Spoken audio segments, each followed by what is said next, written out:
અરવલ્લી જિલ્લામાં ગૌચર જમીન મુદ્દે વિવાદે અટક્યા તળાવ ઊંડાણ કાર્ય 2025માં જળ સંચય અભિયાનને ઝટકો।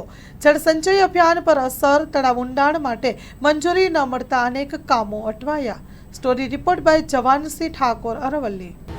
સરકાર દર વર્ષે સુજલામ સુફલામ જળ અભિયાન જળ સંચયની એક સ્કીમ છે, યોજના, જેનો હેતુ છે કે ગામડાઓમાં તળાવો, ચેકડેમો જે ઊંડા થાય અને ચોમાસાના પાણીનો સંગ્રહ થાય। પરંતુ અરવલ્લી જિલ્લામાં એ પરિસ્થિતિ છે કે આ જિલ્લા કલેક્ટર સાહેબના સમયગાળામાં ગઈ સાલ અરવલ્લી જિલ્લામાં ઓર્ડરો આપેલા રદ કરવામાં આવ્યા હતા। કારણ એ હતું કે અરવલ્લી જિલ્લાના 80% તળાવો નીમ થયેલા નથી।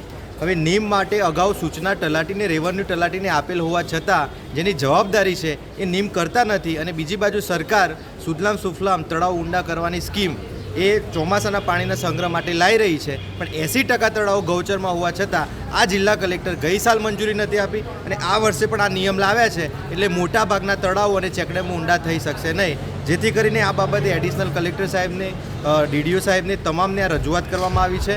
એટલે સરકારે બસ આટલું લઈ લો। નમસ્કાર મિત્રો, હું જવાનસિંહ ઠાકોર।